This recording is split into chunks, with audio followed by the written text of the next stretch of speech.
আসসালামু আলাইকুম রহমতুল্লাহি ওয়া বারাকাতুহু। বিসমিল্লাহির রহমানির রহিম। আলহামদুলিল্লাহি রাব্বিল আলামিন ওয়াসসালাতু ওয়াসসালামু আলা সাইয়্যিদিল মুরসালিন নবিয়িনা মুহাম্মদ ওয়া আলা আলিহি ওয়া সাহবিহি আজমাইন, আম্মা বাদ।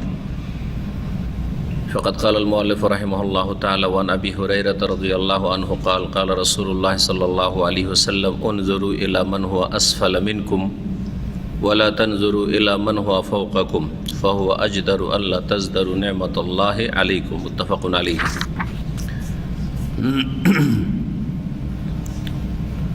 আল্লাহ রাব্বুল আলামিনের যাবতীয় প্রশংসা, সালাত এবং সালাম নাজিল হোক প্রিয় নবী মুহাম্মদ সাল্লাল্লাহু আলাইহি সাল্লামের উপর। আমাদের ধারাবাহিক আলোচনা চলছে বুলুগুল মারাম হাদিসের কিতাব থেকে বেশ কয়েক বছর থেকে, আর আমরা শেষের দিকে আজকে আমাদের বাবুল আদব ইসলামিক শিষ্টাচার সম্পর্কে আলোচনার তৃতীয় পর্ব, আদবের যে অধ্যায় তার তৃতীয় পর্ব। বিষয়বস্তু আমাদের ছিল প্রথম হাদিস, যাতে দুটো আলোচনা করেছি, আরও কিছু আলোচনা গুরুত্বপূর্ণ বাকি আছে, আর তারপরে একটি হাদিস নিয়ে ইনশাআল্লাহ আলোচনা করব। হাদিস নম্বর 1250 আমাদের আজকের আলোচনার বিষয়বস্তু। তবে তার আগের হাদিসে 6টি যে মুসলিমের হক, এই 6টি মুসলিমের হক রয়েছে, এই হক নিয়ে আলোচনা বিস্তারিত করেছিলাম। গত সপ্তাহে আলোচনা হয়েছিল সালাম সম্পর্কে, মনে আছে তাই না? সালাম সম্পর্কে, এটা হচ্ছে প্রথম হক মুসলিমের উপর। সালাম দেওয়া নেওয়া এটা হচ্ছে মুসলিমের হক, অমুসলিমের হক নয়। দ্বিতীয় যে বিষয়টি সেটা হচ্ছে দাওয়াত কবুল করা।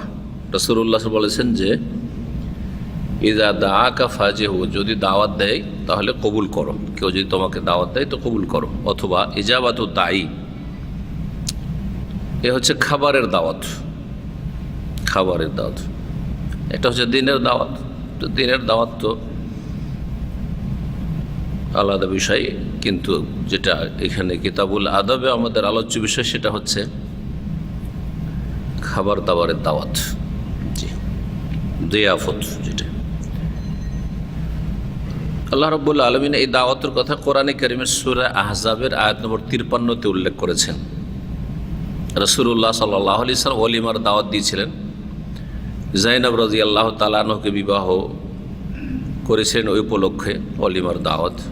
আর লোকজন সাহাবীরা খাওয়া দাওয়া করে গল্পতে মেতে গিয়েছে, ভুলে গেছে গল্প করতে করতে যে খাওয়া দাওয়া অনেকক্ষণ হয়ে গেছে, উঠে যাওয়া উচিত। এই মর্মে আয়াত নাজিল হয়, ওয়ালাকিন ইযা দুঈতুম ফাদখুলু,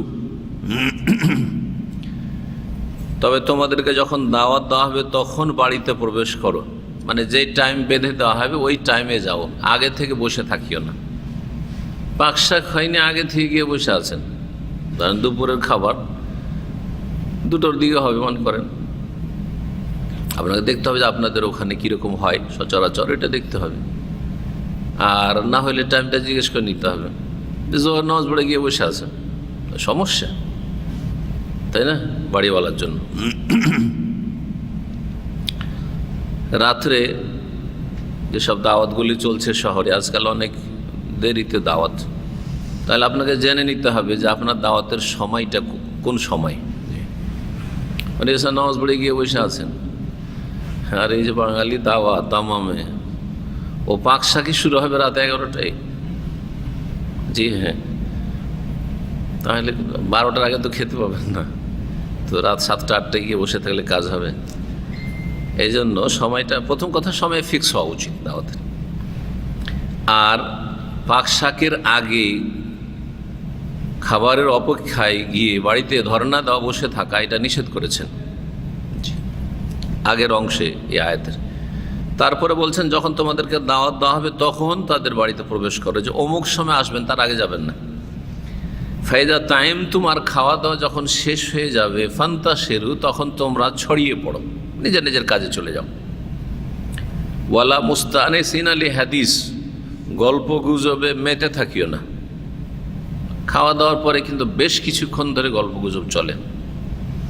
আমাদের একটা সামাজিকতা আছে, যেটা উর্ফ বলা হয় আরবি ভাষায়, অবশ্য ওটার খেয়াল রাখা উচিত। কিন্তু সামাজিকতা কি আছে, খাওয়া দাওয়ার সাথে সাথে ওঠাটা অবাধ্যতা। খাওয়া দাওয়ার পরে 5 মিনিট 10 মিনিট বসেন কমপক্ষে।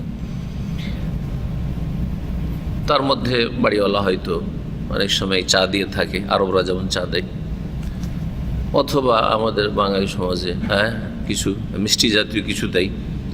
আর কি দিক আর নাই দিক, তা বিদায় সাথে সাথে খেয়ে দিয়ে উঠে হাত ধুয়ে টান দিলেন, সালাম আলাইকুম, চললাম। এটা যেন অসামাজিকতা আমাদের সমাজে, তাই না? তো বর্তমান আর কি মানুষের পরিবর্তন হতে থাকে আসলে। তবে অনুমতি নিলে অসুবিধা নেই, আপনার এমার্জেন্সি আছে, কাজ আছে, খেয়ে দিয়ে ভাই আমার সময় নেই, তাড়াতাড়ি গেলাম, অসুবিধা নেই, জায়েজ আছে, কোনো সমস্যা নেই। বেশি সময় ধরে বসে থাকা নিষেধ আছে, যেটা বাড়িওয়ালার জন্য বা দাওয়াত দেনেওয়ালার জন্য কষ্টকর, বিরক্তিকর। জি, বিশেষ করে অলিমার দাওয়াত হয় পাত্রপাত্রীর সেই বাসর রাত উপলক্ষে। ওই দিনে তাদের দেখা সাক্ষাৎ হবে, খাওয়া দাওয়া করে মানুষ তাড়াতাড়ি যাবে, যে বাড়িটা খালি হবে বা তারা ফ্রি হবে, যে স্বামী স্ত্রী দেখা করার সুযোগ পাবে। লোকজনই যায় না, সারা রাত কাটিয়ে দিচ্ছে বসে বসে গল্প করে। মুশকিল এটা, দিনে হোক অথবা রাতে হোক, বিশেষভাবে নিষেধ করা হয়েছে। রাসূলুল্লাহ সাল্লাল্লাহু আলাইহি ওয়াসাল্লাম ওই সময় লজ্জাও পাচ্ছেন, বিরক্তিও বোধ করছেন, কিছু বলতেও পারছেন না, লোকজনও যাচ্ছে না, খেয়ে দিয়ে গল্পতে মেতে আছে। আয়াত নাজিল হয়ে গেছিল, ওয়ালা মুস্তানিসিনা লিহাদিস, কথাবার্তায় ব্যস্ত হয়ে বসে থেকো না।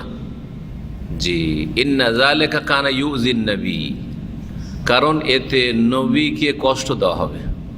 সুবহানাল্লাহ, নবী সাল্লাল্লাহু আলাইহি ওয়াসাল্লাম কষ্ট দেওয়া হবে, যেই বাড়িতে আমি দাওয়াত খেয়ে তাদেরকে কষ্ট দেওয়া হবে।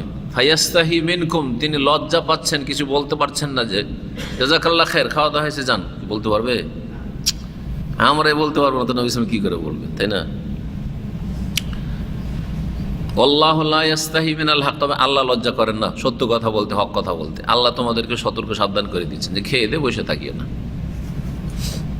2-4-5 মিনিট কষ্ট লাগে না, 5 মিনিট বসে থাকলে সামাজিকতা রক্ষা হইলো, বিদায় টিদায় নেওয়া হলো। জি, এই ছিল আয়াত। এক কথায় আয়াত প্রমাণ করে যে দাওয়াতের কথা কোরআনে কারিমে আছে। ইসলামের এইটি ভালো কাজ হচ্ছে দাওয়াত দেওয়া, দাওয়াত নেওয়া।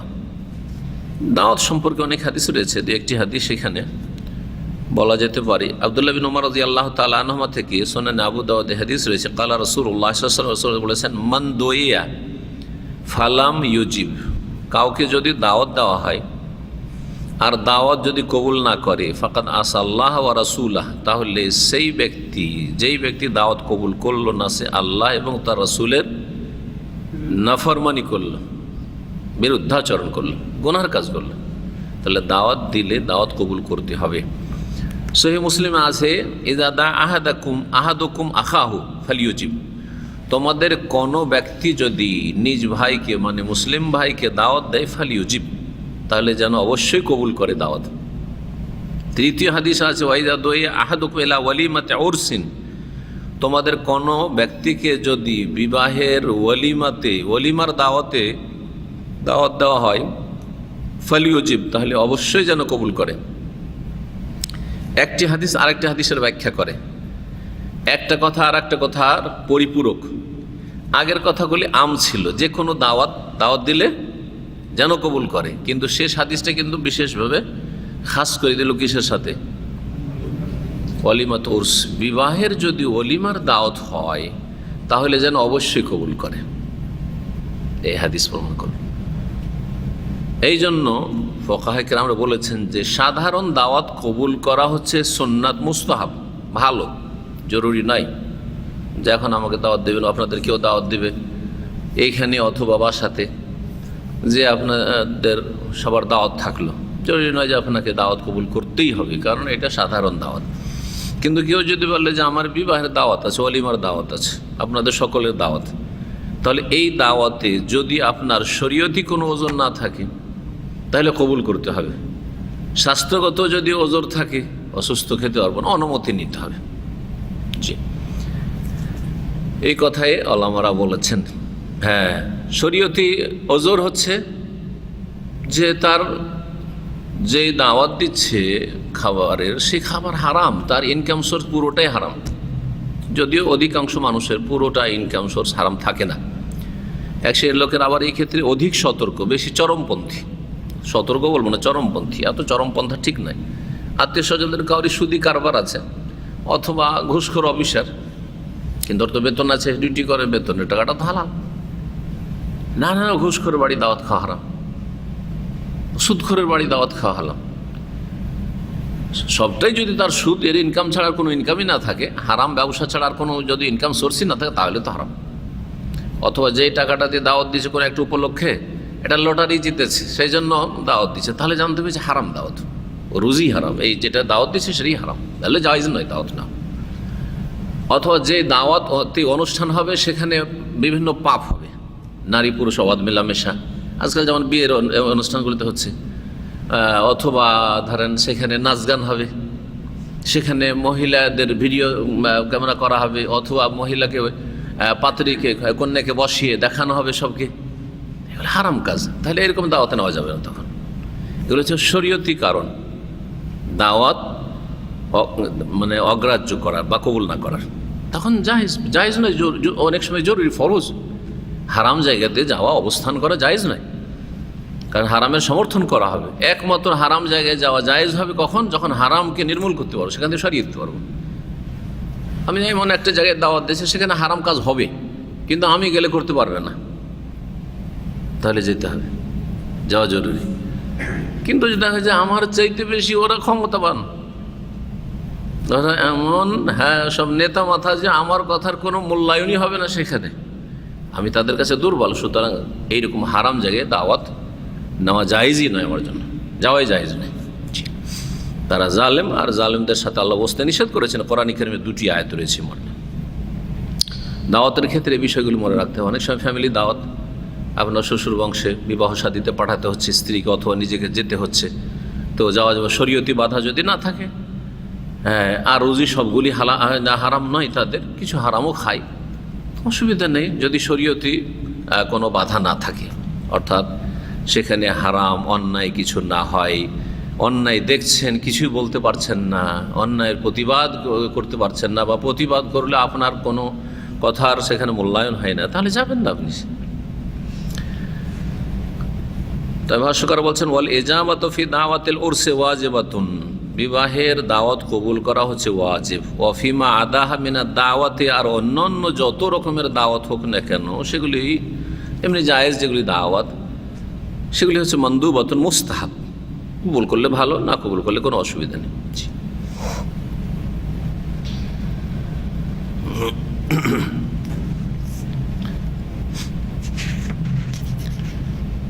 তৃতীয় যে হকটি ছিল সেটা হচ্ছে, যদি উপদেশ চাই তো উপদেশ দাও। জি, মমিন মমিনের ভাই, আর মমিন আর এক মমিনের জন্য হিতাকাঙ্ক্ষী হবে। রাসূলুল্লাহ সাল্লাল্লাহু আলাইহি ওয়াসাল্লাম সাহাবায়ে কেরামদেরকে এই শিক্ষাই দিয়েছেন। জারির বিন আব্দুল্লাহ প্রখ্যাত সাহাবী, তিনি বলছেন, বায়াতু রাসূলুল্লাহ সাল্লাল্লাহু আলাইহি ওয়াসাল্লাম, আমি রাসূলুল্লাহ সাল্লাল্লাহু আলাইহি ওয়াসাল্লামের সাথে বায়াত করেছি, আলা ইকামাতিস সলাতে, যে আমি সলাত কায়েম করব, ওয়া ইতাইজ যাকাত, যাকাত দেব, ওয়ান নুসহ লিকুল্লি মুসলিম, আর প্রত্যেক মুসলিমের হিতাকাঙ্ক্ষী হব, প্রত্যেক মুসলিমের হিতাকাঙ্ক্ষী হব। নসিহতের মানে হিতাকাঙ্ক্ষী হয়, আর নসিহত মানে হচ্ছে ভালো উপদেশ দেওয়া, আর যে ভালো উপদেশ দেয় সেই হচ্ছে হিতাকাঙ্ক্ষী। আপনাকে ভালো উপদেশ দিই যাতে আপনার ভালো হয়, ভবিষ্যতে খারাপ না হয়, হিতাকাঙ্ক্ষী আপনার। তো নসিহত শব্দটি আমরা ব্যবহার করি শুধু উপদেশের ক্ষেত্রে। আমাকে কিছু নসিহত করুন মানে কি, উপদেশ দেন, এই অর্থে ব্যবহার করি। কিন্তু নসিহত মানে শুধু উপদেশ দেন না, নসিহত মানে হচ্ছে আন্তরিকতার সাথে, খুলুসিয়াতের সাথে কারো মঙ্গল কামনা করা, এটা হচ্ছে আর নসহ। আর নসহ মানে আল খুলুস। এই জন্য খাঁটি দুধ, যেই দুধে এক ফোঁটাও পানি মিশানো হয়নি, এটাকে বলে লাবানুন নাসিহুন, খাঁটি দুধ। প্রত্যেক মুসলিমের জন্য আমি হিতাকাঙ্ক্ষী হই, সে মুসলিম পরিচিত হোক আর নাই হোক, সে আমার কাছের হোক অথবা দূরের হোক, তাকে দেখার সুযোগ হোক আর নাই হোক, সারা বিশ্বের মুসলিমের হিতাকাঙ্ক্ষী হইতে হবে। আল্লাহ মুসলিমদের যেন ভালো করে, এটা যেন সবসময় আপনার অন্তরে আমার অন্তরে থাকে। এটা যার অন্তরে যত বেশি আছে সে তত বেশি জাতির হিতাকাঙ্ক্ষী। জাতি মানে মুসলিম জাতি। সহিহ বুখারী মুসলিমে আরো হাদিস রয়েছে, নবী করিম সাল্লাল্লাহু আলাইহি ওয়াসাল্লাম থেকে আনাস রাদিয়াল্লাহু তাআলা আনহু বর্ণনা করেছেন, লা ইউমিনু আহাদুকুম, তোমাদের কোনো ব্যক্তি সত্যিকার অর্থে মুমিন হতে পারবে না, হাত্তা ইউহিব্বা লি আখিহি, যতক্ষণ নিজের জন্য যা ভালোবাসে তা অন্যের জন্য ভালো না বাসবে। মা ইউহিব্বু লি নাফসি হাত্তা ইউহিব্বা লি আখিহি, অন্য ভাইয়ের জন্য তাই না ভালোবাসবে, মা ইউহিব্বু যা নিজের জন্য ভালোবাসেন। নিজের জন্য ভালোবাসেন মানে নিজের কত আপনি নিজের হিতাকাঙ্ক্ষী, আপনার একটা যেন কাঁটাও কষ্ট না দেয় আপনাকে, ক্ষুদ্র থেকে ক্ষুদ্র কাঁটাও যেন আপনাকে কষ্ট না দেয়, সামান্য একটা হোঁচটও যেন না খান, হ্যাঁ, কেউ যেন আপনাকে খারাপ না বলে, খারাপ মন্তব্য না করে, এটি অন্যের ক্ষেত্রে হওয়া উচিত। এগুলি হচ্ছে হিতাকাঙ্ক্ষী হওয়ার দিক। হিতাকাঙ্ক্ষী সম্পর্কে প্রসিদ্ধ হাদিস তামিম দারি রাদিয়াল্লাহু তাআলা আনহু থেকে সহিহ মুসলিমের হাদিস আদ-দীনুন নাসিহা, প্রসিদ্ধ হাদিস, মুখস্থ আছে? আদ-দীনুন নাসিহা মুখস্থ নেই হাদিস? হ্যাঁ, পড়েন দেখি হাদিস। দিন ইসলাম হচ্ছে হিতাকাঙ্ক্ষী হওয়ার নাম, কল্যাণ কামনার নাম। আদ-দীনুন নাসিহা। কিল লিমান ইয়া রাসূলুল্লাহ, ক্বাল লিল্লাহি ওয়া লিকিতাবিহি ওয়া লিরাসূলিহি ওয়া লিআইম্মাতিল মুসলিমিন ওয়া আম্মাতিহি। দিন হচ্ছে হিতাকাঙ্ক্ষী হওয়ার নাম। হিতাকাঙ্ক্ষী শুধু মানুষের না, লিল্লাহি, প্রথম আল্লাহর জন্য, ওয়া লিকিতাবিহি, আল্লাহর কিতাব কোরআনের জন্য হিতাকাঙ্ক্ষী হইতে হবে। জি, ওয়া লিরাসূলি, রাসূলের জন্য হিতাকাঙ্ক্ষী হইতে হবে। আপনার বাপকে গাল দিলে আপনার ঘুম হারাম হয়ে যেত যতক্ষণ প্রতিশোধ না নিতেন। কিন্তু নবীকে গাল দিচ্ছে, ইসলামকে গাল দিচ্ছে, কোরআনের বিরুদ্ধে বলছে, কিছুই হয় না, কোনো ব্যাপার না। বলে রাসূলি বলে আইম্মাতুল মুসলিমিন, মুসলিম শাসকদের হিতাকাঙ্ক্ষী হওয়া। যেমন মুসলিম শাসকদের হিতাকাঙ্ক্ষী হইতো, মুসলিম শাসক ও জনগণের হিতাকাঙ্ক্ষী হবে। বলে আম্মাতিহিম, 5 নম্বরে জনসাধারণের জন্য, সাধারণ যে কোনো স্তরের মানুষ হোক না কেন, যে কোনো স্তরের ওসি হোক না কেন, তার জন্য হিতাকাঙ্ক্ষী হইতে হবে। আম্মাতিহিম, আত্মীয় হোক অনাত্মীয় হোক, পরিচিত হোক অপরিচিত হোক, সুখী হোক দুঃখী হোক।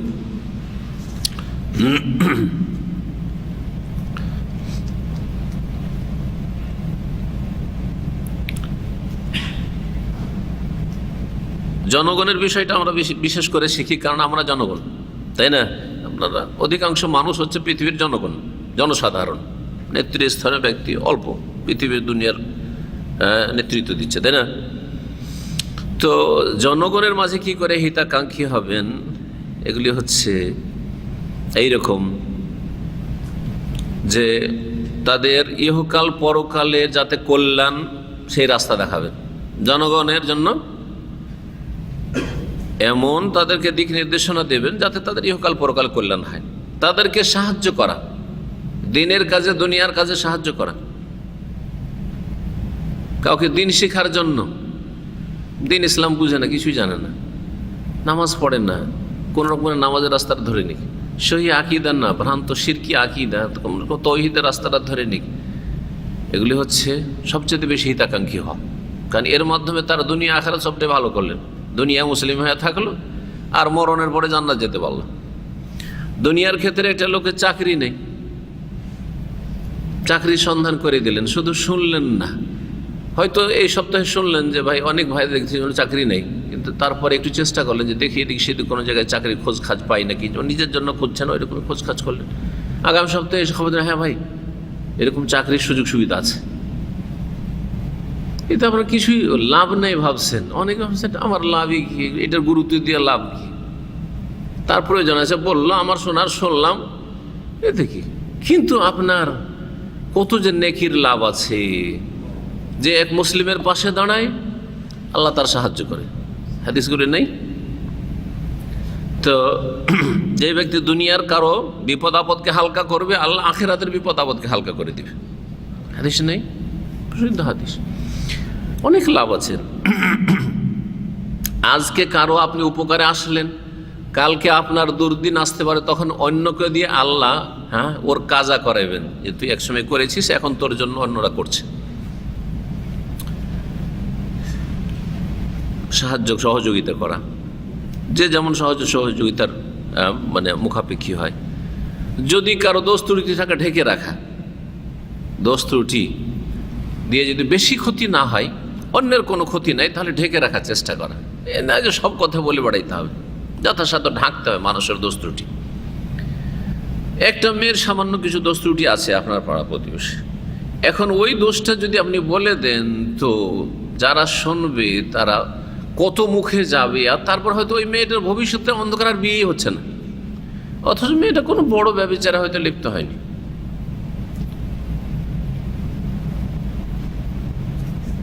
অবৈধ কারোর সাথে প্রেম অথবা কথা বলতে দেখেছেন, আরে আরে আমি তো ভালো মনে করছিলাম মেয়েটাকে, না না মেয়েটাও দেখছি যে একটা ছেলের সাথে কথা বলছে।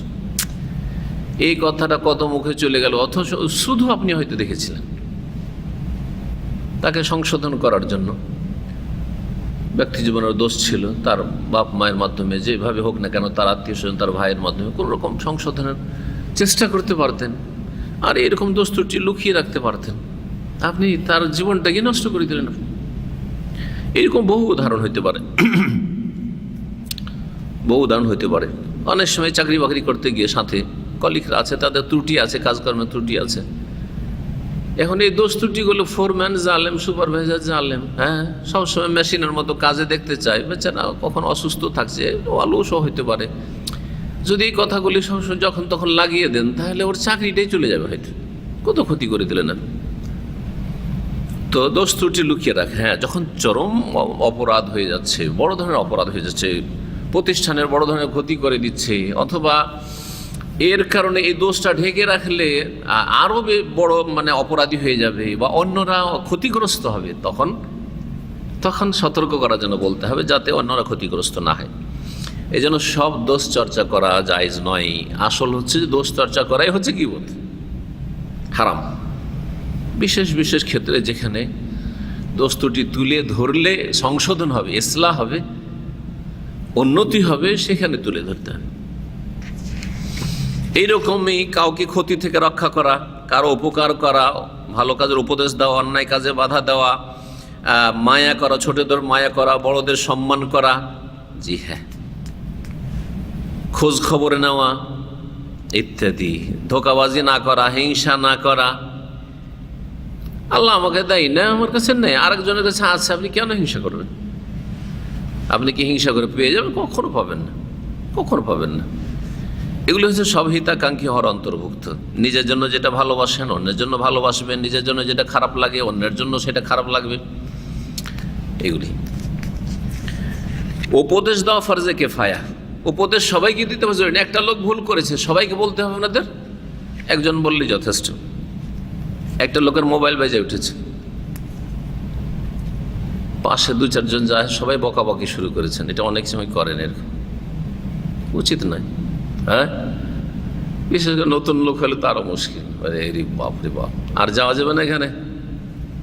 আমাকে মোবাইল রিসিভ করতে হবে, মোবাইলের আসক্ত, পাগল, ও মোবাইল ছাড়া থাকতে পারবে না, যাওয়া যাবে না। এরকম না, একজন সতর্ক করলেই হলো, আলোচনার সময় মোবাইল এখানে বাজানো নিষিদ্ধ, ব্যাস মোবাইল সাইলেন্ট করে দেন। না জানে সহযোগিতা করেন।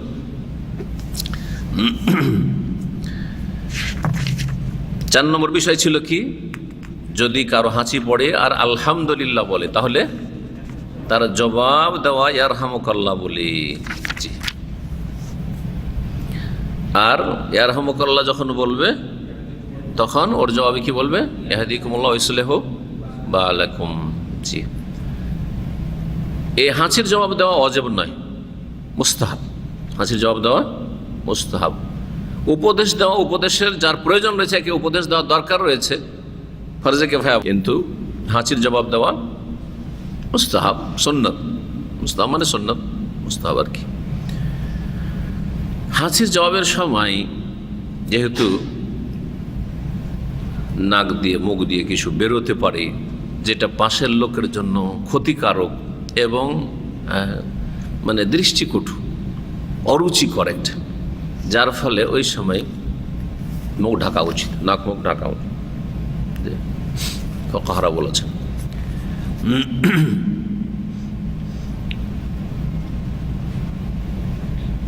সামনে খাবার থাকলে খাবার উপর হাজিয়ে দেবেন না, সামনে মানুষ বসে থাকলে মানুষের সামনে দেবেন না, জি ঢেকে দেবেন। যেদিকে মানুষ নেই সেই দিকে দেওয়ার চেষ্টা করবেন। ধরেন সাইডে মানুষ নেই, সাইডে একটু মুখটা ঘুরিয়ে দিয়ে হাজিয়ে দেবেন।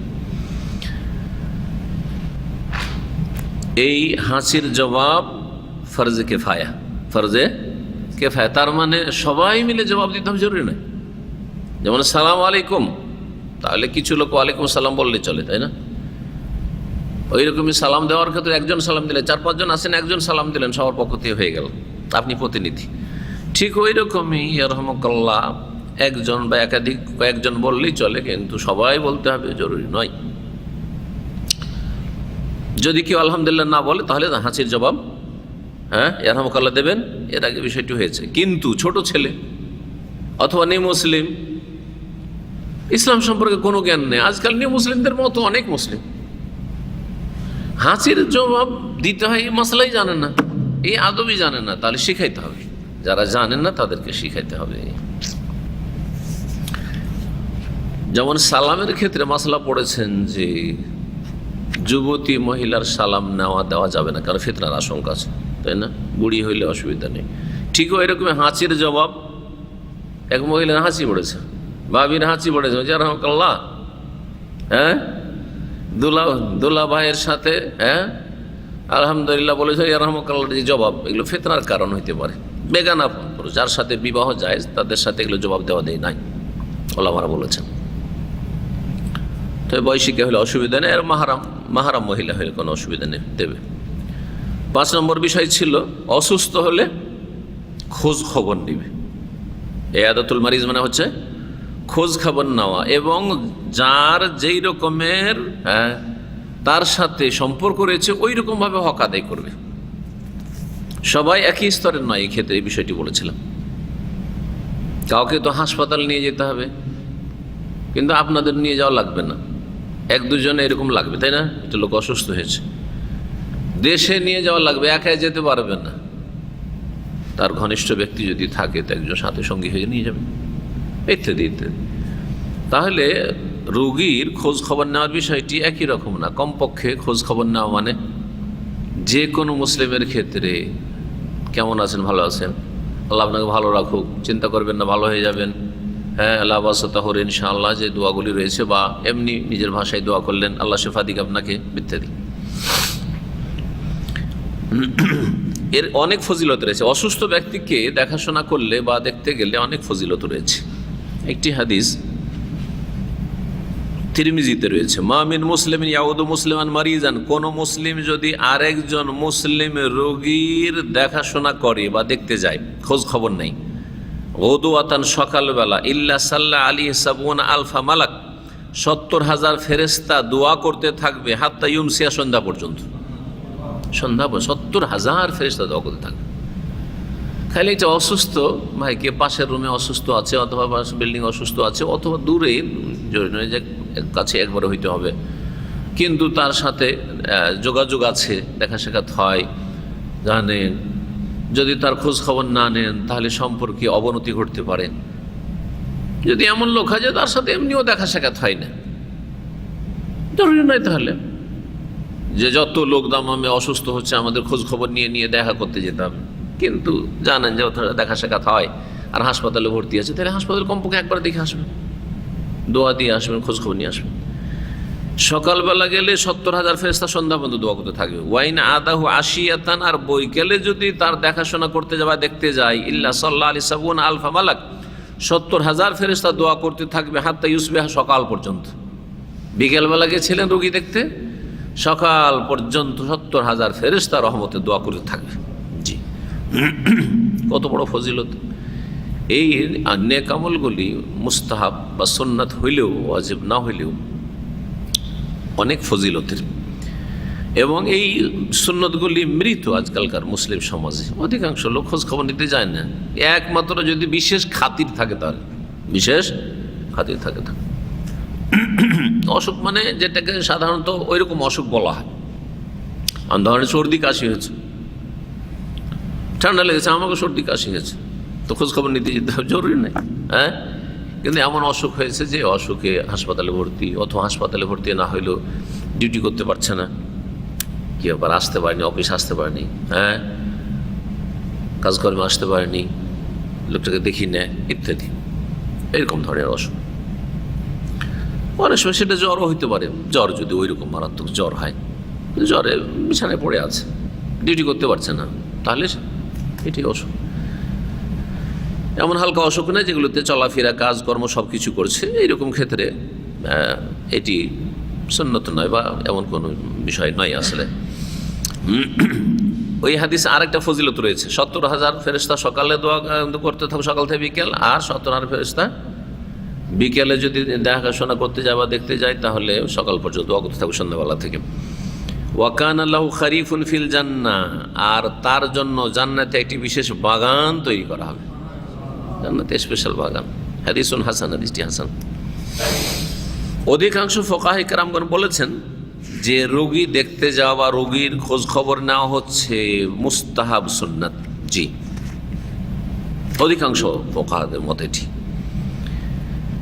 ইমাম নবী বলেছেন না, ওয়াজিব নয়, এর উপরে ইজমারও দাবি করেছেন।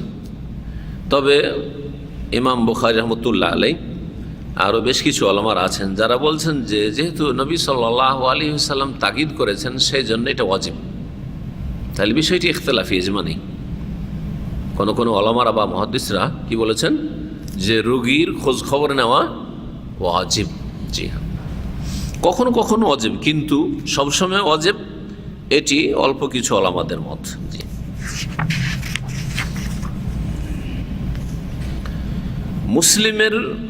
মুসলিম যদি অসুস্থ হয় তাহলে এই হকটি, কিন্তু যদি দাওয়াতি উদ্দেশ্য থাকে তো অমুসলিম রোগীরও খোঁজ খবর নেওয়া শরীয়ত সম্মত। নবী সাল্লাল্লাহু আলাইহি সাল্লাম ইহুদি বালক যে নবী সাল্লাল্লাহু আলাইহি সাল্লামের খেদমত করত, সে অসুস্থ হয়ে যায়, দেখতে যাননি তার বাড়িতে, বুখারীতে হাদিস রয়েছে। দেখতে গেলেন আর খোঁজ খবর নিলেন, বাপ মার খুশির শেষ নেই, শেষ নবী আমার ছেলেকে দেখতে এসেছে, অথচ আমরা তার শত্রু, আমরা তার সাথে কত দুশ্মনী রাখি, তার ধর্ম মানি না, আর আমার জাতির লোকেরই খোঁজ খবর নেয় না আমার ছেলের মরমর অবস্থা। তার সাথে ইসলামের দাওয়াত যখন দিলেন রাসূলুল্লাহ সাল্লাল্লাহু আলাইহি সাল্লাম, তো বালকটি বাপের দিকে চেয়ে দেখছে যে কি বাপ গ্রিন সিগন্যাল দেয় কিনা, অনুমতি দিচ্ছে কি দিচ্ছে না। বাপ কি বলল, আতে আবুল কাসেম, আরে আবুল কাসেম যা বলছে শুনে নাও বেটা। সাথে সাথে লা ইলাহা ইল্লাল্লাহ পড়ে মুসলমান হয়ে গেল। সুবহানাল্লাহ। নবী সাল্লাল্লাহু আলাইহি ওয়াসাল্লামের খুশি, আলহামদুলিল্লাহিল্লাযী আনকাযাহু মিনান নার, আল্লাহ শুকরিয়া আদায় করছি যে আল্লাহকে জাহান্নাম থেকে ছেলেটিকে রক্ষা করে দিলেন।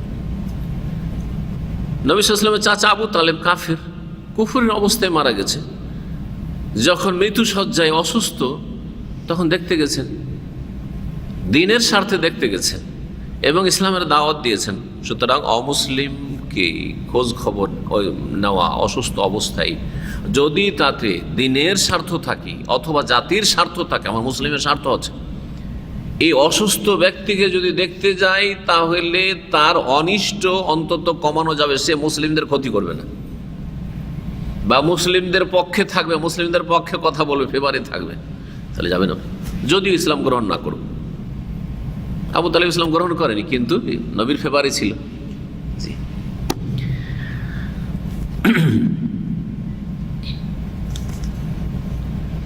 অসুস্থ ব্যক্তিকে দেখতে গিয়ে বেশ কিছু দোয়া রয়েছে, তার মধ্যে একটি দোয়া হচ্ছে আল্লাহুম্মা রাব্বান নাস আযহিবিল বাস ইশফি আনতা শাফি লা শিফা ইল্লা শিফাউকা শিফাআন লা ইউগাদিরু সাকামা বা সুকমা, দুই রকম পড়া যেতে পারে। আছে কার মুখস্থ? হ্যাঁ, খালি এমনি হাদিস মুখস্থ করতে, আগে দোয়া মুখস্থ করতে হবে। দোয়ার হাদিসগুলি বেশি মুখস্থ করতে, ওতে ফায়দা যে হাদিসও মুখস্থ হইলো, দোয়াটাও মুখস্থ হইলো। আর যদি এমনি এমনি হাদিস মুখস্থ করছেন, কি আপনি কি আলেম হবেন যে হাদিস মুখস্থ করছেন এমনি? তার আগে দোয়ার হাদিসগুলো মুখস্থ করেন, যে ওর সাথে দোয়া প্রত্যেক মুসলিমের জন্য জরুরি। আর এমনি হাদিস মুখস্থ করে আজকে কালকে ভুলে যাবেন আপনি। উদাহরণস্বরূপ বনি আল ইসলাম আলা খামসিন শাহাদাত আল্লা ইলাহা ইল্লাল্লাহু ওয়া আন্না মুহাম্মাদুর রাসূলুল্লাহ, এটা একটা হাদিস। এই হাদিস মুখস্থ করার চাইতে এই আজবিল বাস, এই দুয়ার হাদিস মুখস্থ করা বেশি গুরুত্বপূর্ণ আপনাদের জন্য। কারণ এটাতে দোয়া আছে একটা, যেটা যে কোনো লোকের জন্য লাগবে। কিন্তু আবার বনি আল ইসলাম আলা খামসিনের আরবি হাদিস আপনার কোনো দরকারই নেই। এল্লা যদি জুমার খতিব হন, যেমন আমাদের কিছু ছাত্ররা হচ্ছে আস্তে আস্তে করে, হ্যাঁ, তো ওটা একটা আলাদা কথা, যে আমি কোনো জায়গাতে আমি মাহফিলে বলবো অথবা জুমা মসজিদে বলবো বা মানুষের কাছে আলোচনা বক্তব্য করবো, সেটা আলাদা কথা। প্রত্যেকটা কাজে শ্রম যেন সার্থক হয়, প্রত্যেকটা কাজে আমাদের শ্রম মেহনত দেওয়া যেন কি হয়, সার্থক হয়। আমি এই মেহনতটা কেন করছি, বেশি সার্থক হওয়া ভালো। অল্প যে কোনো হাদিস মুখস্থ করলে ফায়দা আছে, সব তো আছে কমপক্ষে, কিন্তু কথা হচ্ছে শ্রমটা যেন বেশি সার্থক হয়। মেহনত করলাম, বেশি ফল পেলাম। জি। 6 নম্বরে কি ছিল, সেটা হচ্ছে কোনো মুসলিম মারা গেলে জানাজায় অংশ নেওয়া। জি, আবু রাদিয়াল্লাহু তাআলা আনহু বলেছেন আরো হাদিস, মান শাহিদাল জানাজাতা, কেউ যদি জানাজায় হাজির হয়, হাত্তা ইউসাল্লা আলাইহা, জানাজার সালাত আদায় করা পর্যন্ত, ফালাহু কিরাত, তাহলে 1 কিরাত সওয়াব পাবে।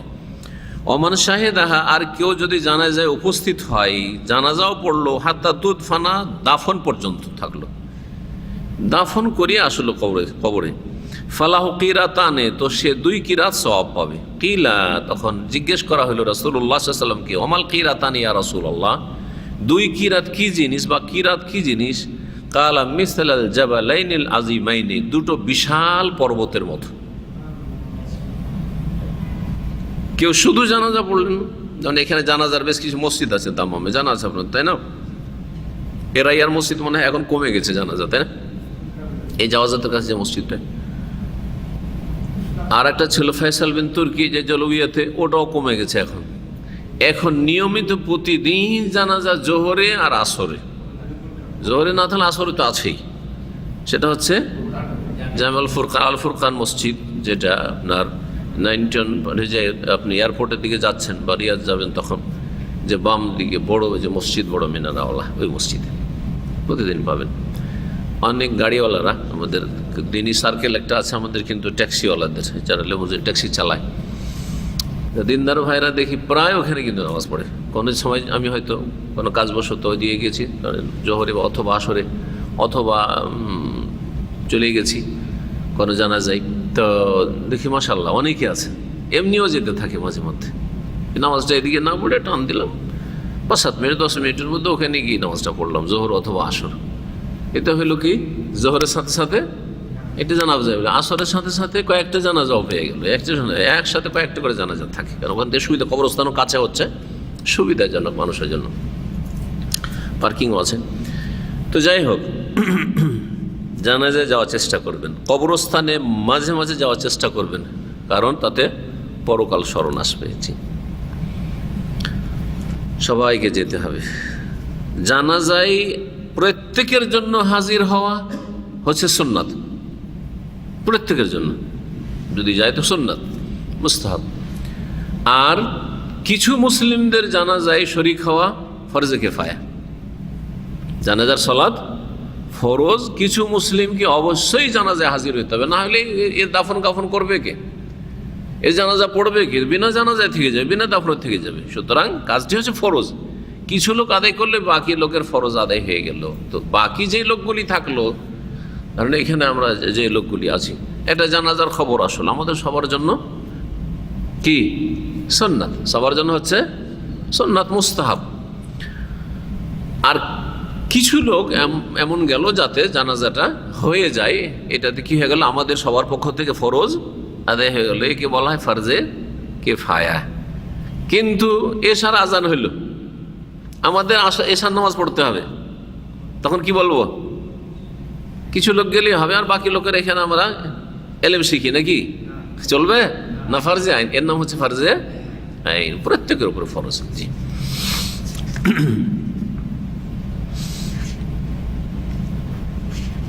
জানাজায় অংশ নেওয়া এবং দাফনে অংশ নেওয়া যেমন মৃত ব্যক্তির হক, তেমন মৃত ব্যক্তির আত্মীয় স্বজনদের হক। যেমন মৃত ব্যক্তির হক আদায় করলেন, কারণ ওকে জানাজার এই দোয়াও করতে হবে ওর জন্য, আর ওকে দাফনও করতে হবে, এটা তার হক। তার সাথে সাথে যখন আপনি জানাজায় হাজির হইলেন, আপনাকে মৃতের আত্মীয় স্বজনরা দেখলো, দাফনেও হাজির হয়েছেন, কবরস্থানে দেখলো, তখন তাদের মনে একটা আপনার সম্পর্কে একটা ভালোবাসা, তারপর একটা সুসম্পর্কের যে মানুষের মন মানসিকতা তৈরি হবে না, হবে না? কিন্তু আপনি খুব কাছের লোক, রাত দিন দেখা সাক্ষাৎ হয়, আর আপনাকে জানাজাও দেখতে পেল না, আর দাফনেও দেখতে পেল না, মনে কষ্ট পাবে না? তাহলে বোঝা গেল যে ওখানে একটা হক নষ্ট করা হয়েছে, যার ফলে মনোকষ্ট। জি, এই জন্য বলা হয়েছে যে জানাজায় শরীক হওয়া যেমন মাইয়েতের হক, তেমন মাইয়েতের পরিবার পরিজনেরও হক। জি, জানাজায় যারা যাবে সেখানে হাসাহাসি করবে না। অনেকে গল্প গুজবে হাসছে, জানাজা পড়তে মসজিদে হাসছে, খেয়াল করে না, কিন্তু এগুলো হাসবে না, মুচকি হাসি পর্যন্ত হাসবে না। ওর চাইতে নিন্দনীয় হচ্ছে, আপত্তিকর হচ্ছে জোরে হাসা। জি, এবং দুনিয়ার গল্প গুজবে মেতে উঠবে না। দুনিয়ার গল্প গুজব, জানাজা পড়তে গেছে দুনিয়ার গল্প গুজব করছে, কবরস্থানে গেছে ওইখানে এখনো দাফন না হয়নি, দাফন করার অপেক্ষায় বসে আছে, গল্প, দুনিয়ার গল্প গুজব চলছে না। এখানে আপনি মাইয়েতের জন্য দোয়া করেন, জিকির আজকার করেন, আখেরাতকে স্মরণ করেন, আপনি দিনের কথা বলেন, এগুলি করেন। 1250 নম্বর হাদিস পাঠ করেছিলাম, ওই হাদিসটা নিয়ে আলোচনা করি সংক্ষেপে। আবু হুরায়রা রাদিয়াল্লাহু তাআলা আনহু থেকে বর্ণিত, তিনি বলছেন, কালা রাসূলুল্লাহ সাল্লাল্লাহু আলাইহি ওয়াসাল্লাম, রাসূলুল্লাহ সাল্লাল্লাহু বলেছেন, উনজুরু ইলা মান হুয়া আসফালা মিনকুম, তোমরা দেখো ওই সব ব্যক্তিদের দিকে যারা তোমাদের নিচে আছে, তোমাদের চাইতে নিম্নে যারা জীবনযাপন করে বা নিম্নমানের জীবনযাপন করে, তোমাদের চাইতে নিচু শ্রেণীর যারা দুনিয়ার ক্ষেত্রে, তাদের দিকে তাকাও। ওয়ালা তানজুরু ইলা মান হুয়া ফাওকাকুম, আর তোমরা দেখিও না ওই সব লোকদের দিকে যারা তোমাদের চাইতে ওপরে বাস করে, তোমাদের চাইতে সুখের জীবনযাপন করে, তাদের দিকে তাকাইও না পার্থিব ক্ষেত্রে। এতে লাভ যে যা কিছুই আল্লাহ তোমাকে নিয়ামত দিয়েছেন সেটার অন্তর থেকে শুকরিয়া আদায় করতে পারবে।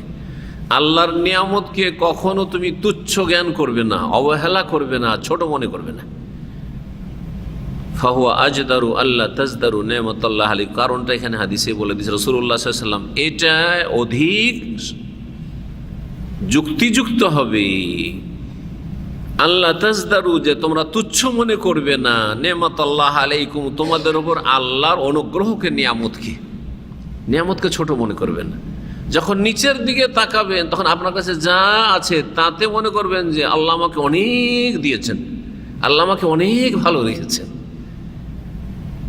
এই জন্য নিচের দিকে তাকাইতে বলা হয়েছে। কিন্তু যখন ওপর দিকে তাকাবেন দুনিয়ার ক্ষেত্রে, পার্থিব বিষয়গুলির ক্ষেত্রে, তখন আল্লাহর বড় বড় নিয়ামতকে আপনি ভুলেই যাবেন আর আপনি মানসিক এক অশান্তিতে ভুগতে শুরু করবেন যে কি রে, আমার চাইতো কোনো ফকির মানুষ আর অভাবী মানুষ কি দুনিয়াতে আছে, এদের কি হাইফাই জীবনযাপন, এদের কি সুখের জীবনযাপন, এদের টাকা পয়সার সুখ আর শান্তি, আল্লাহর নিয়ামত পেয়ে অথচ আপনার পয়সার অভাব নেই, কিন্তু ওপরে দেখার কারণে কোনো শান্তি নেই আপনার। আর আল্লাহর নিয়ামতের শুকরিয়াও নেই, একটা শুকরিয়াও মুখ দিয়ে বের হয় না। পার্থিব ক্ষেত্রে, আবার বলছি, পার্থিব ক্ষেত্রে কোন দিকে তাকাইতে হবে? নিচের দিকে তাকাইতে হবে, ওপর দিকে তাকাইতে হবে না। আর পারলৌকিক ক্ষেত্রে বা দিনের ক্ষেত্রে, দুনিয়ার ক্ষেত্রে ওটা ছিল, এটা দিনের ক্ষেত্রে ওপর দিকে তাকাইতে হবে, নিচের দিকে তাকাইতে হবে না। তাহলে নেক থেকে নেক হইতে পারবেন, নেক থেকে অধিক নেক, সৎ থেকে অধিক সৎ হইতে পারবেন, অসৎ থেকে সৎ হইতে পারবেন, ভালো থেকে আরো ভালো হইতে পারবেন, ভালো মানুষ হইতে পারবেন।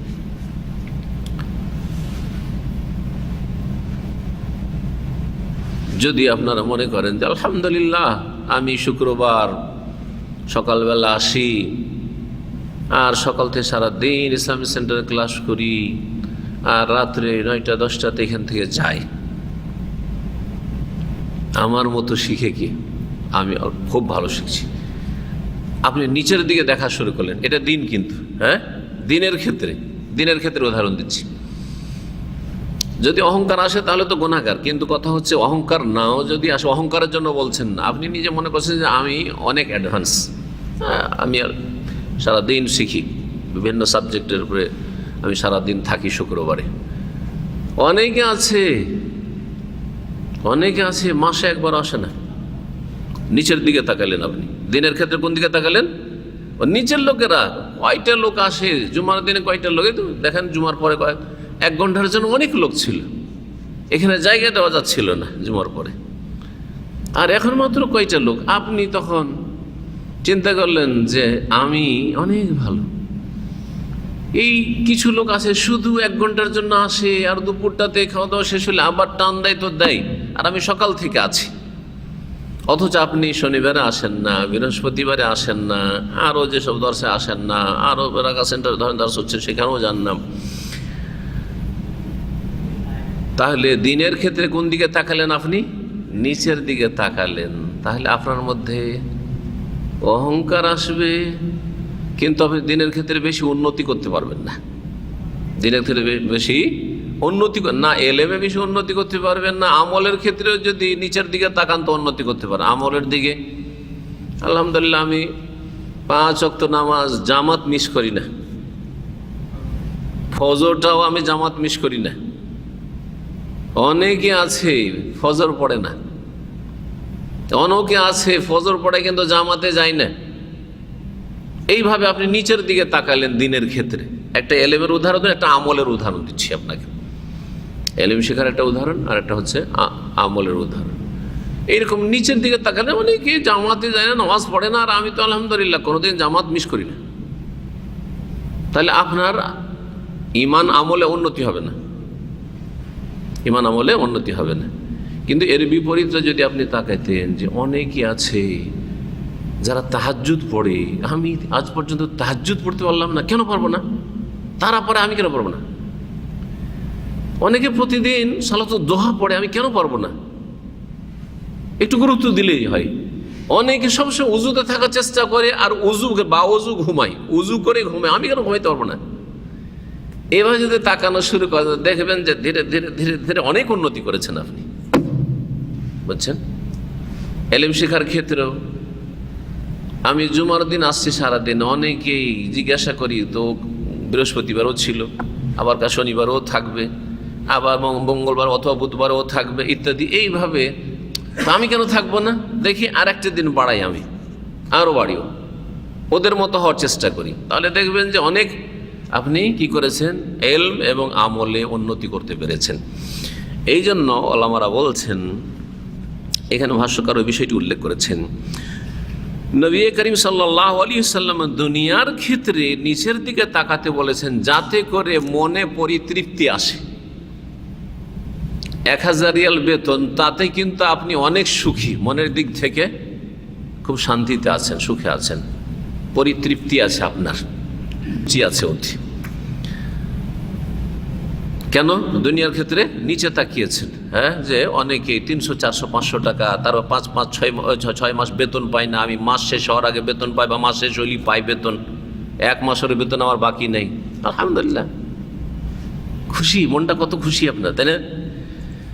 কিন্তু যদি তাকান যে আমি রোদে চাকরি করে 1000 পাই, আর এসিতে বসে বসে চাকরি করে আর 5000 পাই, হ্যাঁ, একদিনে একটু গাড়ি নিয়ে ঘুরেও 400-500 রিয়াল কামাই, হ্যাঁ, এই মাদ্রাসার এরা মিশর করে, ট্রিপ মারে, আর এরা মাসে 5000-7000 ইনকাম করে, এইভাবে যদি দেখেন তো আপনার সব শান্তি চোরমার হয়ে যাবে, সব শান্তি শেষ হয়ে যাবে। হাই রে, 1000 টাকা কি করবো আমি, হ্যাঁ কি করব, কতদিন থাকবো বিদেশে, এরকম, তাই না? টেনশন আপনাকে মেরে ফেলে দেবে। এই জন্য দুনিয়ার ক্ষেত্রে যাতে মনে পরিতৃপ্তি পরিতুষ্টি থাকে, সেজন্য নিচে তাকাতে বলেছেন। ফাআমারাহুম আইয়ানজুরু ফি আমরি দুনিয়াহুম ইলা মান হুয়া আসফালা মিনহুম, দুনিয়ার ক্ষেত্রে নিচের দিকে তাকাবে।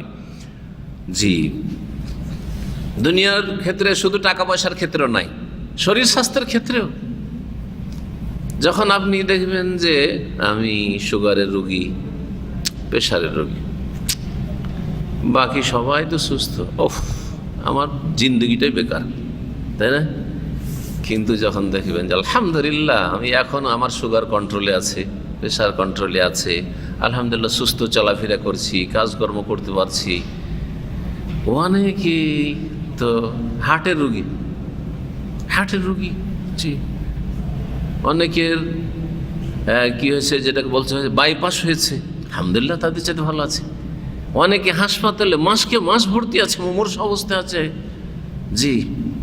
অনেকেই বিকলাঙ্গ হয়ে আছে, প্রতিবন্ধী আছে, আলহামদুলিল্লাহ ভালো আছে আমি, দেখছেন না? এইভাবে আর কি।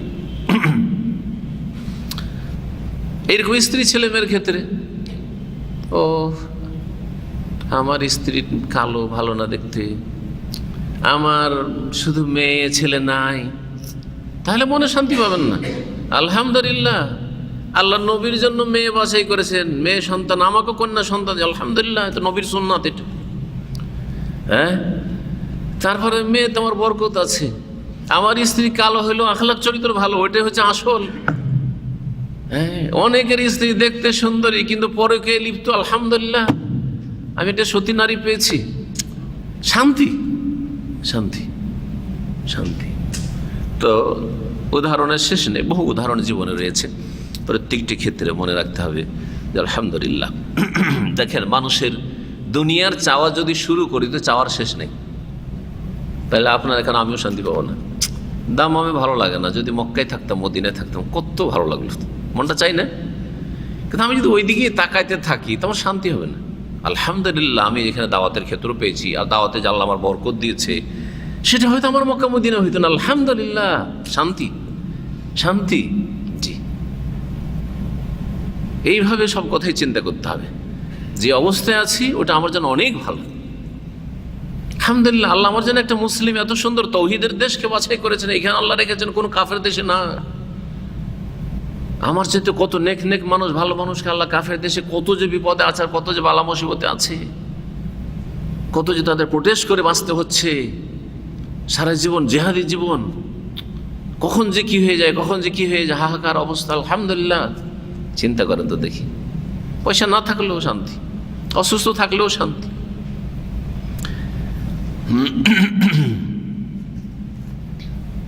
দুনিয়ার ক্ষেত্রে নিচে দেখতে বলা হয়েছে, বা নিচে দেখা মানে যারা আমার চাইতে নিচে জীবনযাপন করছে, বা কষ্টের জীবনযাপন করছে, বা বিভিন্ন দিক থেকে আমার চাইতে কম নিয়ামত আল্লাহ তাদেরকে দিয়েছেন। কারণ দুনিয়াতে যতই আপনি নিচে চলে যান, আপনার নিচে কাউকে পাবেন, আর যতই ওপরে চলে যান আপনার ওপরে কাউকে পাবেন আপনি, জি। যারা অনেক উপরে চলে গেছে তাদের ওপরে অনেকে আছে। সুতরাং দুনিয়ার ক্ষেত্রে ওপরে তাকালে শান্তি নেই, নিচে তাকালে শান্তি রয়েছে, জি। পক্ষান্তরে দিনের ক্ষেত্রে বলছেন, যখন আপনি নিচের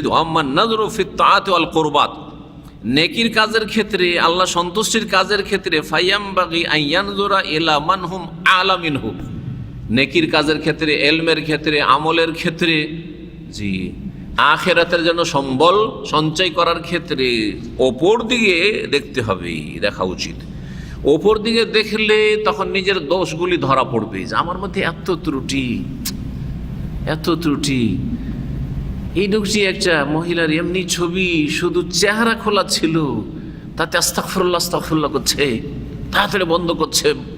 হ্যাঁ, ওর ফেসবুক, না আমি ফেসবুক চালাবো না, কারণ মহিলার ছবি আসছে, আমি টিভির খবর দেখবো না, টিভি চলছে আমি বসবো না এখানে।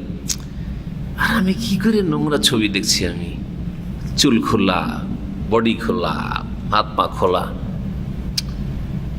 তাহলে তখন আপনার উন্নতি হবে আখলাক চরিত্রে। এইভাবে তো দিনের ক্ষেত্রে, নেকির কাজের ক্ষেত্রে যখন আপনি ওপর দিকে তাকাবেন তখন দেখবেন যে আমার মধ্যে অনেক ত্রুটি আছে, সুতরাং আমাকে ত্রুটি মুক্ত হইতে হবে, এবং যারা আমার থেকে অনেক এগিয়ে আছে তাদের সাথে আমাকে কম্পিটিশন করতে হবে। আল্লাহ এই কম্পিটিশনের আহ্বান করেছেন কোরআনে কারীমে, সারিউ ইলা মাগফিরাতিন মির রাব্বিকুম, তোমরা প্রতিযোগিতা করো তোমাদের প্রতিপালকের মার্জনার দিকে, ও জান্নাতের এবং জান্নাতের দিকে যাওয়ার ক্ষেত্রে। আরদুহাস সামাওয়াতু ওয়াল আরদ, যেই জান্নাতের দৈর্ঘ্য এবং প্রস্থ হচ্ছে আসমান সমূহ এবং জমিনের মতো। উইদ্দাতুল মুত্তাকিন, যা মুত্তাকিনদের জন্য তৈরি করা হয়েছে। উলাইকা ইউসারিউনা ফিল খায়রাত, আম্বিয়া রসুলগণের কথা আল্লাহ উল্লেখ করার পরে সূরা আম্বিয়া বলছেন যে তারা নেকির কাজে প্রতিযোগিতা করত, দৌড়াদৌড়ি করত, কে আগে করতে পারে, কে আগে করতে পারে। ওয়াহুম লাহা সাবিকুন, এবং তাতে তার অগ্রগামী ছিল। ওয়া ফি যালিকা ফালিয়াতানাফাসিল মুতানাফিসুন, জান্নাতের পথে যে চাই সে প্রতিযোগিতা শুরু করুক, কম্পিটিশন শুরু করুক। জি, তো আল্লাহ উৎসাহিত করেছেন। নবী সাল্লাল্লাহু আলাইহি ওয়াসাল্লাম বলেছেন, আল মুমিনুল কাওয়ি খায়রুন ওয়া আহাব্বু ইলাল্লাহি মিনাল মুমিনিদ দাঈফ। একজন শক্তিশালী মুমিন, মানসিক শারীরিক দিক থেকে শক্তিশালী, সে আল্লাহর কাছে দুর্বল মুমিন মুসলিমের চাইতে বেশি প্রিয় এবং ভালো। কারণ একজন শক্তিশালী মুমিন মুসলিমকে দিয়ে যা হবে, এটা দুর্বলকে দিয়ে কাজ হবে না। তবে যখন দুর্বলটাও মুমিন মুসলিম আর এও মুমিন মুসলিম, ওয়াফি কুল্লিন খায়র, দুটোতেই কল্যাণ আছে। এহরেস আলা মায়ান ফাওকা, আর তোমার জন্য যা উপকারী সেটার জন্য তুমি উদ্গ্রীব হও বা সচেষ্ট হও, যাতে আমার লাভ আছে তার জন্য চেষ্টা করি। আক্ষেপ যাতে আছে তাতে কোনো লাভ নেই, শুধু আক্ষেপই হবে, কষ্ট হবে।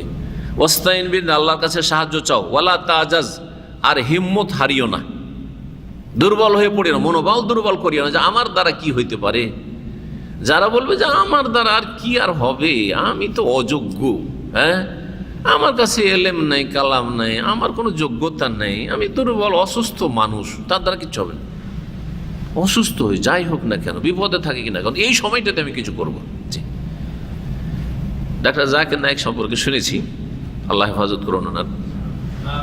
উনি যখন মেডিকেলে পড়তেন, বোম্বাইয়ে লেখাপড়া করতেন, তো কলেজের ছেলেরা তাকে নিয়ে ঠাট্টা মস্করা করতো, উপহাস করতো। কিসের জন্য জানেন? তার ওই জিহ্বাতে আড় আছে, একটা তোতলামি আছে, মানে ভাষা ক্লিয়ার ছিল না ছোটো থেকে। তো ওনাকে নিয়ে সব উপহাস করতো, তোর দ্বারা কি হবে, তো কথাই ভালো করে ক্লিয়ার বলতে পারিস না। তখন তিনি প্রতিজ্ঞা করলেন আর ওই সাথীদেরকে যাতে করে আর বেশি উপহাস না করে, যা উপহাস করে আর যদি আপনি কোনো জবাব না দিতে পারেন এরকম শক্ত, বা রাগ করেন, ও কেউ যদি ঠাট্টা মজাক করে আর যদি রাগ করেন তো আরও রাগাইবে, কিন্তু এটা মানুষের স্বভাব। এটা ছোটোতে আমরা বুঝতাম না, কিন্তু যখন একটু বড় হয়েছে তখন বুঝেছি। আমার এক চাচা বলছে, যে শিখাচ্ছে আমাকে আমার চাচা, ছোটোকালের কথা বলছি, যে কোনো কিছু বলে রাগ করবি না, রাগ করলে আবার রাগাবে। ওকে বলতে দু চারবার বলে বলে ও ভেউ ভেউ করে বন্ধ হয়ে যাবে, চুপ হয়ে যাবে, আর বলবে না।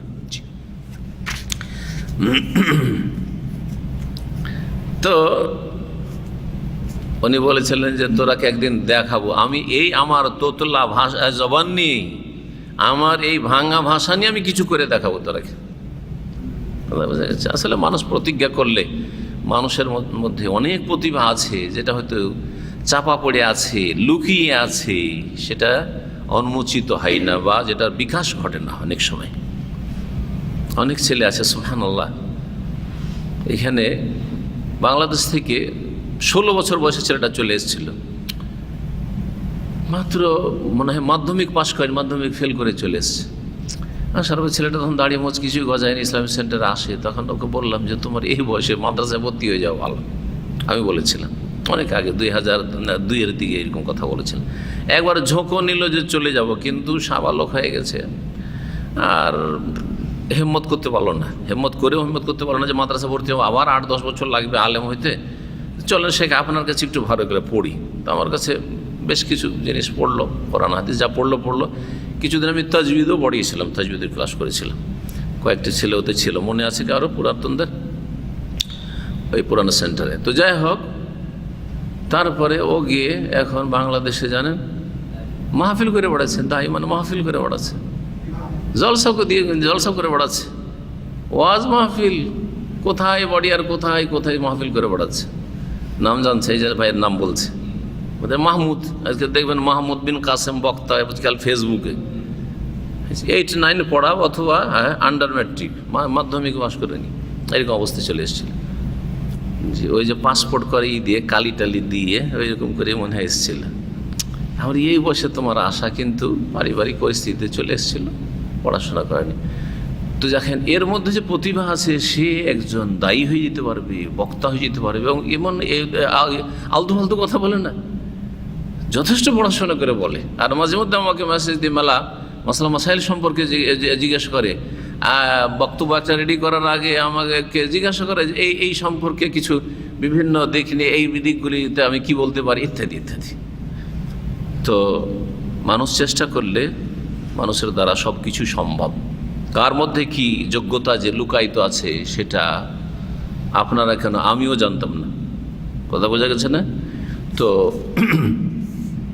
আল্লাহ রাব্বুল যেন আমাদেরকে ভালো কাজের জন্য তৌফিক দান করেন, এ মন্দ কথা কাজ থেকে বাঁচিয়ে রাখেন, এবং দুনিয়ার ক্ষেত্রে আল্লাহ রাব্বুল আলামিন শুকরগুজার বান্দা হওয়ার তৌফিক দান করেন, দিনের ক্ষেত্রে অগ্রগামী হওয়ার আল্লাহ তৌফিক দান করেন।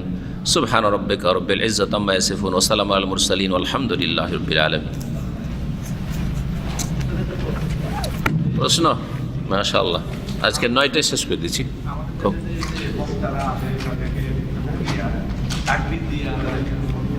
আমাদের দেশে বক্তারা আসে, ওদেরকে তকবির টকবির দিয়ে নিয়ে আসে। হ্যাঁ হ্যাঁ, নবী সাল্লাল্লাহু আলাইহি ওয়াসাল্লামকে সাহাবীরা তকবির দিয়ে নিয়ে আসতেন নাকি? নবীর সাহাবীদের খলিফাদেরকে তকবির দিয়ে নিয়ে আসতেন। এগুলো আমাদের দেশীয় বিদআত চলছে, হ্যাঁ, মানুষের রক্ত গরম করার জন্য, আর বক্তাটাকে একটু বড় করে পেশ করার জন্য। বক্তাকে হ্যাঁ প্রোপাগান্ডা না করলে তো আর ওর মূল্য বাড়বে না। হ্যাঁ, তো এ হলো ব্যাপার আর কি। হ্যাঁ হ্যাঁ, থামেন। আত্মহত্যা করে কেউ যদি মারা যায় তো তার জানাজা জায়েজ, কিন্তু শাসনের জন্য বাকি অসৎ লোকেরা যে সমাজে বাস করে, যারা হয়তো আত্মহত্যা করতে পারে এরকম দেখা দেখি, যাতে আগামীতে না করে কেউ, এই জন্য শাসনমূলক নেক লোকেরা জানাজা পড়বে না। যেমন ঋণগ্রস্ত ব্যক্তি রাসূলুল্লাহ সাল্লাল্লাহু আলাইহি ওয়াসাল্লাম জানাজা পড়তেন না, কিন্তু সাহাবীদের বলতেন যে তোমরা জানাজা পড়ে নাও। এরকম আত্মহত্যাকারী কাফের নয়, ফাসেক। কথা বোঝা গেছে? মুশরিক নয়, সে একজন মুসলিম মানুষ, কিন্তু গুনাহগার, বড় কাবিরা গুনাহ করে মারা গেছে। সুতরাং এর জন্য আল্লাহ রহমতের দোয়া করা উচিত, আল্লাহ রহমতের মুখাপেক্ষী, যাতে তার আযাবটা হালকা হয় বা আযাব স্থগিত হয়ে যায়। সেই জন্য কিছু লোক জানাজা পড়বে, অবশ্যই জানাজা পড়বে। আর জানাজা না পড়া আত্মহত্যাকারীর, বিনা জানাজায় আর বিনা কাফনে, এমনকি এমনি মাটি চাপিয়ে দেওয়া, এগুলি জুলম, অত্যাচার, জুলুম করে আমাদের দেশে, বড়ই নাজায়েজ কাজ করে এগুলো মূর্খ সমাজের লোকেরা। আর আমাদের এক শ্রেণীর আলেমরাও মূর্খ।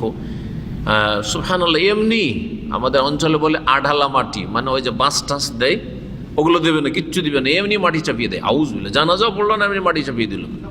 হ্যাঁ, চাপা মাটি, না না না, জায়েজ না, এগুলো হারাম কাজ, কোনো দলিল নাই এগুলো।